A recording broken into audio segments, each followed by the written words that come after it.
little lamb, everybody. But if you're playing Mary, you know, it's, you say, well, I know the song, but why is it so fast, or why is it so slow? And sometimes people change your rate. So that's what you're listening for. So you want to verbalize to the window. I auscultated the apical pulse at the midclavicular line for 1 full minute. The rate and the rhythm are normal. Are you having any chest pains, Mrs. Smith? No. Patient denies chest pain, denies dizziness. That's relevant because she's on cardiozyme, she's on hydrochlorothiazide, she's on cardiazem, she's got orthostatic hypertension. It's an appropriate question to ask, okay? You can listen for bruits if you want to get all fancy with the bell, and you're listening for turbulence. Okay, that's a little excessive, okay? You came down the arms, you checked the cap refill, that was fine. You're looking for edema. I would say the first thing as an RN I'm going to check is that IV site. Okay, and there's going to be an arm in there. So the first thing I'm going to do is retape my IV and I'm going to flush it. If it's got saline going, I don't have to worry about it. Otherwise, I'm going to flush it. So I would say the IV site is intact. You know, and if it's on a pump, I would say it's on a pump and it's running at 100 cc's an hour with the correct solution hanging. No signs and symptoms of infiltration, right?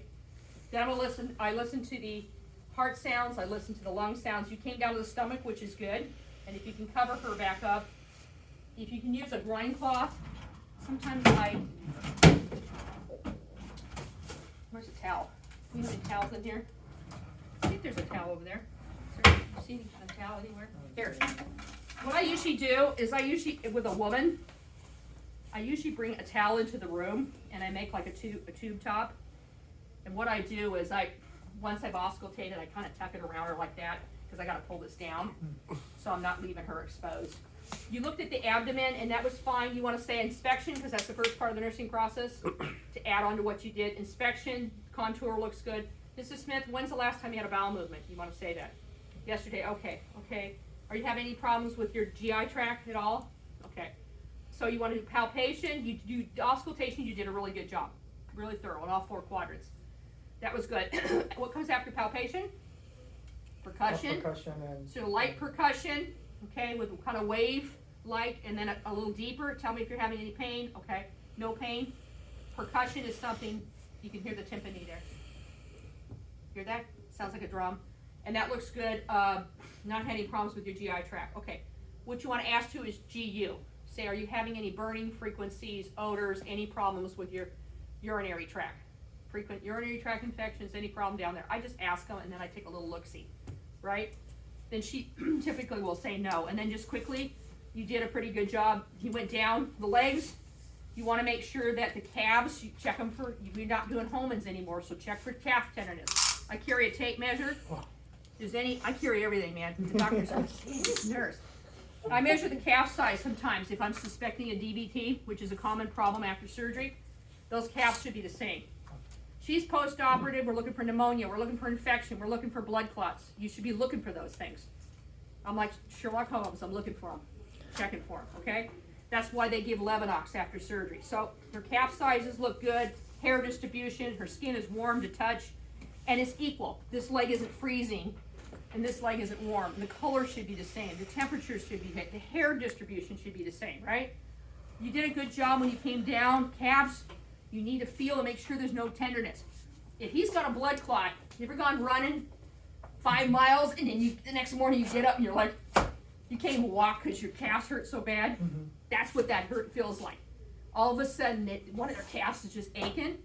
It's sore and they don't know why. And this one isn't. That's a sign. Plus, it'll feel warm. And you'll see red marks going up their leg. So that's why you're looking for color, okay? Yes. So he denies that, all right? Pedal pulses, he can actually bend his leg for me.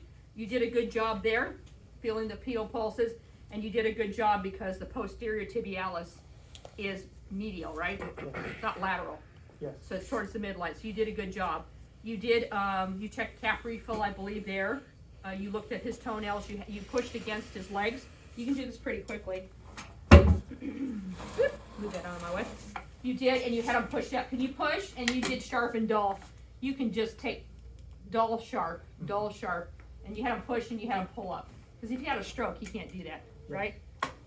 Check turgor. I'm looking at hydration. I'm looking at urinary output. Are you voiding okay? Are you getting on the bedpan? How many times a day? What's the color of your urine look like? You rolled them over. I would have done that and gotten the, well, I roll them over flat. If I'm going to do that, I would have looked at his coccyx area, or you could have done it right now and taken a blood pressure. But you want to verbalize to the window. I'm looking, checking all the bony prominences, coccyx areas intact, elbows, ears, everything's intact and looking good, okay? What did I miss? Here's the thing you missed. Psychologically, you have to ask him today, do you have a history of depression?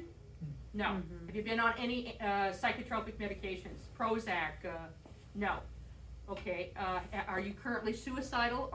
And say, I'm sorry, Mr. Smith, I just need to ask this. Are you currently homicidal? No. You have to document that.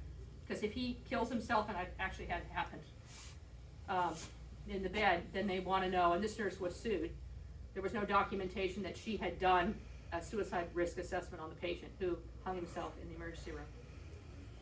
So she was found guilty in the VRN in a court because she failed to do the suicide risk assessment form. So you always want to document that and ask them. That was the only thing I would fault you on there. And making sure never on an assessment you listen over gowns. Yes. And in a trauma situation, they have trauma stethoscopes that can listen through closed, but you always take it down. And always go side to side. You don't want to listen to this side, because you compare your thumb with your thumb. You don't compare these two. And you need to look at the size of the legs and the size of the arms, because this can be infiltrated if I'm really skinny and look like normal size until you compare it with this arm. Then you realize, whoa, this arm is huge, right? Okay, what do we miss? Did we miss anything? Can anybody add something that we should have hit? Ask him about the AOC, like alert is oriented. Yes, thank you. Oriented. You know where you are, who you are, thank you. And why you're here. Purpose, they say, is, do you know what you're here for? She's saying, yeah, because my blood pressure's out of whack or whatever. Okay? The smiling? Pardon me? Smile? Have him smile? Did we say that? Oh yeah. Have her smile. Raise your eyebrow. Smile. Yes, you can do that. Part of the neuro assessment. Headache, dizziness, anything like that, because when your blood pressure gets high, they get headaches, they get dizziness. Lisinopril is known to make people very dizzy. And I make sure you have a tongue blade, you look in the mouth. At Huntington Memorial, actually, I had a resident admit a patient who was very septic, and they didn't know the source of the sepsis, so they did all kinds of blood cultures.